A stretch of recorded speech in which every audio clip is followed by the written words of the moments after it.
క్రీస్తునందు ప్రియులారా, యూట్యూబ్ ద్వారా ఈ సద్భక్తి అనే కార్యక్రమాన్ని వీక్షిస్తూ బలపరచబడుతున్నామని తెలియజేస్తున్నా. మీకు అందరికీ కూడా మా హృదయపూర్వక వందనాలు తెలియజేస్తా ఉన్నాం. అదేవిధంగా ఇప్పటికీ 371 వీడియోలు అప్లోడ్ చేయడం జరిగింది. ఇందులో అనేకమైన ఆత్మీయమైన వర్తమానాలు, అంతేకాకుండా నేను స్వయంగా రాసి పాడిన పాటలు ఉన్నాయి. మరి చక్కగా అనేకులు క్రొత్తవారు మరి వీక్షిస్తూ ఉన్నారు. వీక్షించడమే కాదు, మాకు తెలియచేస్తూ ఉన్నారు. అందుని బట్టి మీకు వందనాలు చెల్లిస్తా ఉన్నాను. అతి పరిశుద్ధుడా, స్తుతి నైవేద్యము నీకే అర్పించి కీర్తింతును. అతి పరిశుద్ధుడా, స్తుతి నైవేద్యము నీకే అర్పించి కీర్తింతును. నీవు నా పక్షమై నన్ను దీవించగా, నీవు నా తోడువై నన్ను నడిపించగా, జీవింతును నీ కోసమే. ఆశ్రయమైన నా యేసయ్యా, జీవింతును నీ కోసమే. ఆశ్రయమైన నా యేసయ్యా, అతి పరిశుద్ధుడా, స్తుతి నైవేద్యము నీకే అర్పించి కీర్తింతును. ప్రియులారా, మరి పాట పాడటంలో ఉద్దేశం ఏంటంటే, ఈరోజు మనము మాట్లాడుకోబోతున్న అంశము దేవుడు పరిశుద్ధుడు అనేటువంటి అంశాన్ని మనం మాట్లాడుకుంటా ఉన్నాం. ప్రియులారా, మనం గమనించినట్లయితే దేవాది దేవుడు మరి మోషేతో చెప్పిన మాట మనందరికీ తెలుసు. ఇశ్రాయేలు ప్రజల్ని ఐగుప్తు నుంచి కనానికి నడిపించే క్రమంలో ఆయన చెప్పిన విషయం, మరి మోషే ద్వారా ప్రత్యక్ష గుడారాన్ని కట్టి, ఆ ప్రత్యక్ష గుడారంలో మరి ఆ ఆవరణము, పరిశుద్ధ స్థలము, అతి పరిశుద్ధ స్థలం అనేది కట్టాలని, అదేవిధంగా ఆవరణంలో ఏముండాలి, అతి పరిశుద్ధ స్థలంలో ఏముండాలి, పరిశుద్ధ స్థలంలో ఏముండాలి అనేటువంటి వివరాలు చెప్పడమే కాదు, చుట్టూరు మరి ఆ పలకలు ఎలా ఉండాలి, ఆ లోపల నిర్మాణం అంతా ఎలాగుండాలి అన్నది చెబుతూ ఒక మాట చెప్పడం జరిగింది. ప్రత్యేకంగా నిర్గమకాండం 28వ అధ్యాయం 36వ వచనాన్ని మనం చూస్తే, మరియు నీవు మేలిమి బంగారు రేకు చేసి ముద్ర చెక్కునట్లు దాని మీద యెహోవా పరిశుద్ధుడు అను మాట చెక్కవలెను అని చెప్పినట్టుగా మనం చూస్తా ఉన్నాం. యెహోవా పరిశుద్ధుడు మనం చూస్తా ఉన్నాం. బైబిల్లో రాయబడిన ఒక గొప్ప మాట యెహోవా దేవుడు పరిశుద్ధుడు అనేటువంటి మాట.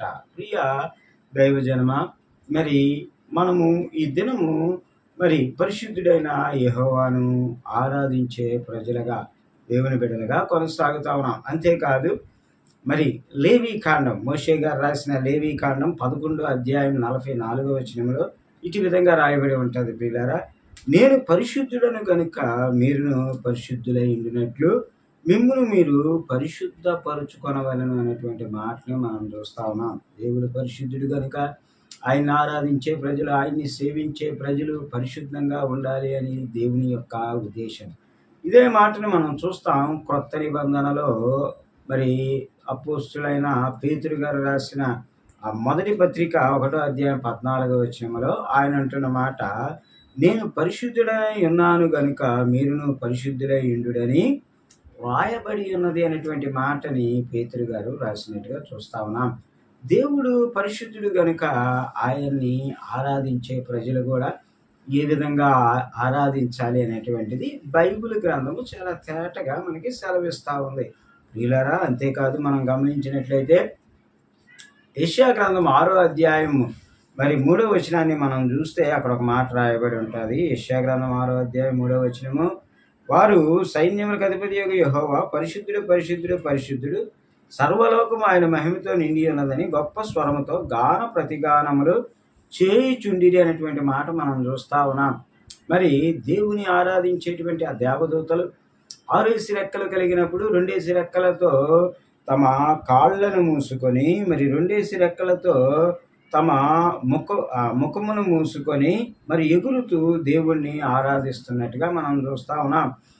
మరి ఆ యొక్క పరిశుద్ధుడైన దేవుణ్ణి గాన ప్రతిగానాలు చేస్తూ ఆయన్ని ఆరాధిస్తూ ఉన్నట్టుగా మనము పాతని బంధన గ్రంథంలో యెషయా గ్రంథం 6వ అధ్యాయం 3వ వచనంలో చూస్తాం. అంతేకాదు ప్రియులారా, మరి నూతన బంధన గ్రంథంలో ప్రకటన గ్రంథం 4వ అధ్యాయం 8వ వచనాన్ని మనం చూసినట్లయితే ఆ 4 జీవులలో ప్రతి జీవికి 6 రెక్కలుండెను.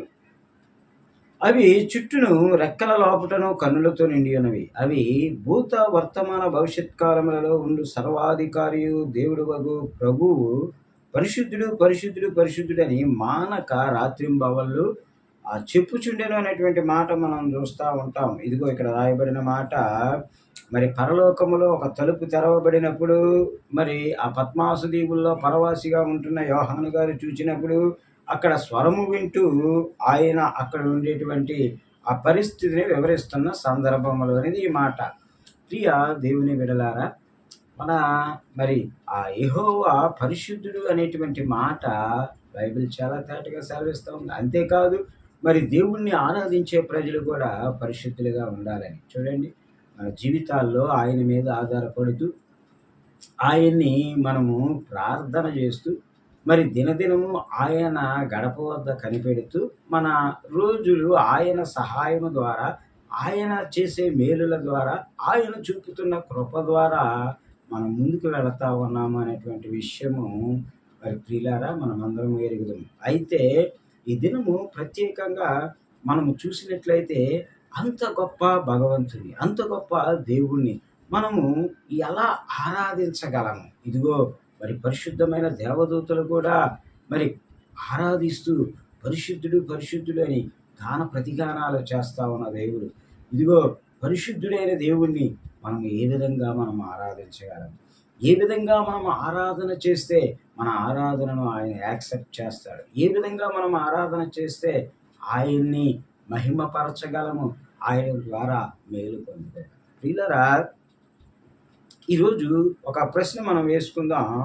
మరి పరిశుద్ధుడైన దేవునితో మనకు, మానవులైన మనకు సంబంధం ఉండాలంటే చాలామంది అంటారు, ఆ పాస్టర్ గారు మేము ప్రార్థన చేసినప్పుడు మరి ఆ కార్యాలు జరగాలి, మేము ప్రార్థన చేసినప్పుడు స్వస్థత రావాలి, మేము ప్రార్థన చేసినప్పుడు ఎదుటి వాళ్ళ కష్టాన్ని తొలగించబడాలి, ఎదుటి వాళ్ళకి మేలులు జరగాలి. నిజమే అయ్యా, ఆ విధంగా మన ప్రార్థన ఉండాలంటే మనకు ఒక దేవుని లక్షణమైన ఒక లక్షణం ఉండాలి, అదే పరిశుద్ధత.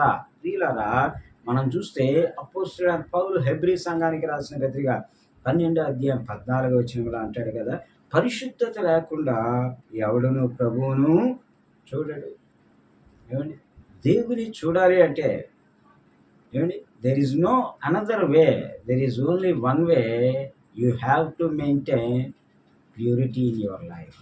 పరిశుద్ధత కలిగి ఉండడం ద్వారా మనము దేవుణ్ణి చూడగలిగిన వారిగా మన జీవితాల్లో మనం ఉంటాం. పిల్లరా, ఎందుకంటే దేవుని గుణలక్షణము మనము కలిగి ఉండడం ద్వారా మనం గమనించినట్లయితే బైబిల్లో ఒక వ్యక్తిని దేవుడు మాట్లాడుతూ అన్నమాట, బాప్తిసం ఇచ్చి యోహాను విషయంలో అంటాడు దేవుడు, బాప్తిసం ఇచ్చి యోహాను నీతిమంతుడును పరిశుద్ధుడు అంటాడు.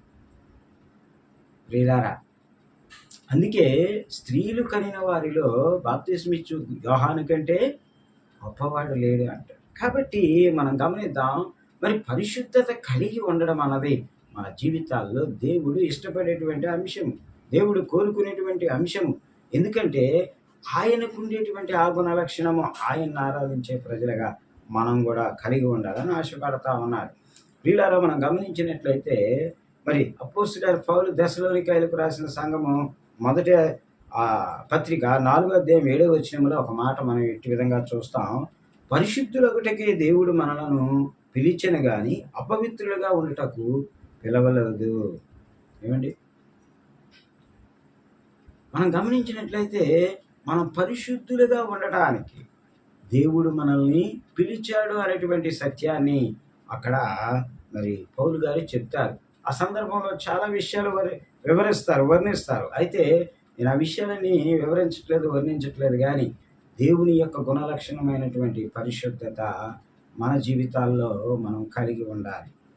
అప్పుడు మనము దేవునికి ఇష్టడిగా ఉండగలుగుతాము, అప్పుడు మనము దేవుని ద్వారా కార్యాలు జరిగించగలుగుతాము, అప్పుడు మనము దేవునికి మహిమకరమైన జీవితాన్ని జీవించగలుగుతాము. ప్రియ దేవుని బిడ్డ, ఈరోజు వర్తమానం వింటున్న మన జీవితాల్లో మరి ఒకసారి మనం బాగా ఆలోచన చేసినట్లయితే మనము మరి ఆ పరిశుద్ధత కలిగి జీవించటానికి, ఎందుకంటే అపవిత్రులు మరి దేవుని సన్నిధిలో వారు నిలబడరు అని లేఖనాలు దావీదు కీర్తనలో సెలవిస్తా ఉంది.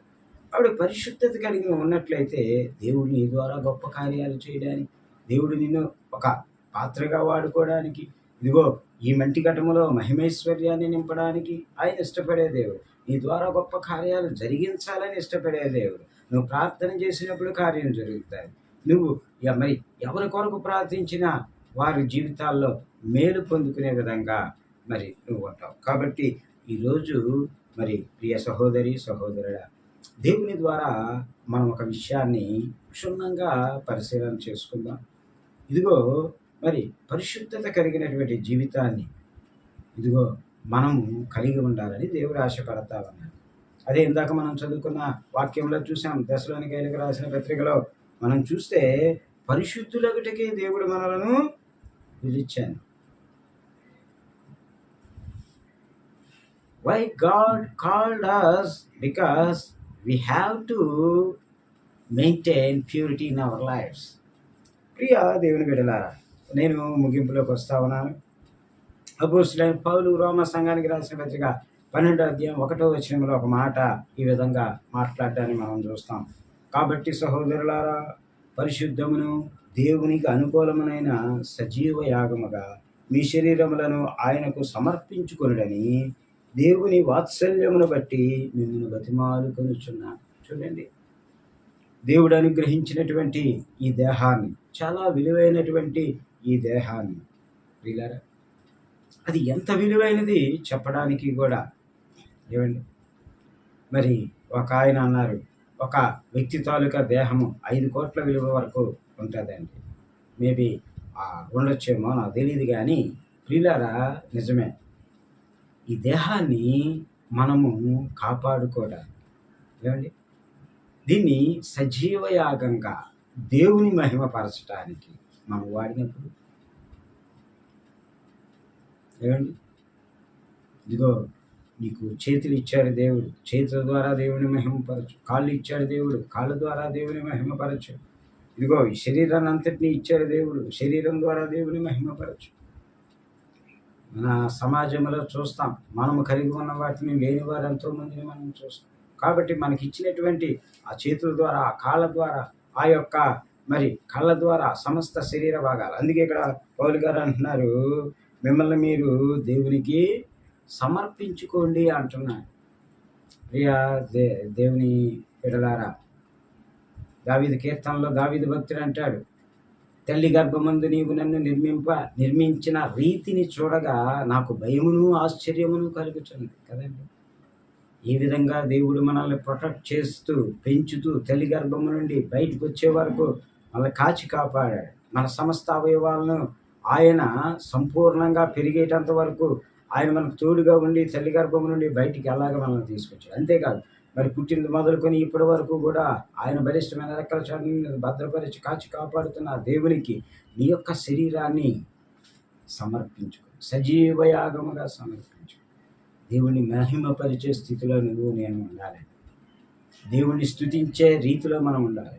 ఆయన పరిశుద్ధతను పుణికిపుచ్చుకొని మనము కూడా పరిశుద్ధులుగా ఆయన వెంబడించే వారిగా మనం ఉండాలి. దేవుడు ఆశపడతా ఉన్నాడు. ఇదిగో ఈ మాటలు మన జీవితాల్లో జాగ్రత్తగా వింటూ, జాగ్రత్తగా మనం మన శరీరాన్ని మరి దేవునికి సజీవ యాగముగా సమర్పించుకొని, ఇదిగో రానున్న దినాల్లో ఆయన మహిమపరుస్తూ, ఆయన్ని సంతోషపెడుతూ, ఆయన్ని ఆరాధిస్తూ, ఆయన్ని వెంబడిద్దాం. ఈ కొద్ది మాటలో దేవుడు మన వినికిడి ఎందుకు బహుగా దీవించిన గాక. ఆమేన్. ప్రార్థన.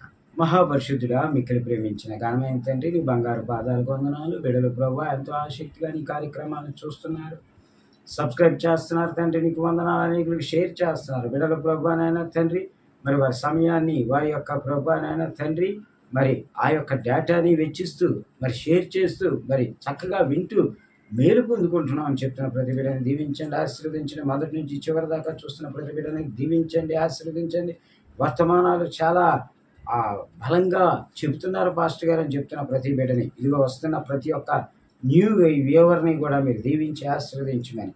ఇదిగో ప్రభా, ఇది ఏ ఏ గృహాలకు వెళ్తుందో, ఏ ఏ వ్యక్తులు చూస్తున్నారో వారి జీవితాల్లోని కార్యాలు జరిగించి నడిపించి మహిమ పొందుకోండి. ఇదిగో తండ్రి, నీకు వందనాలు. ఇదిగో షేర్ చేస్తున్న ప్రతి బిడ్డని మీరు ఆశీర్వదించండి, దీవించండి. ఇంకను అనేకమైన వీడియోలు, అనేకమైన పాటలు, అనేకమైన కార్యక్రమాలు చూడటానికి బిడ్డలు ప్రభు నాయన తండ్రి వారిని ఆయత్తపరచండి, నడిపించి సహాయం చేయండి. త్వరలో రానియన నజరేయుడైన యేసు శక్తి కలిగిన నామంలో ప్రార్థన అడిగి వేడుకొంచున్నాం పరమ తండ్రి, ఆమేన్.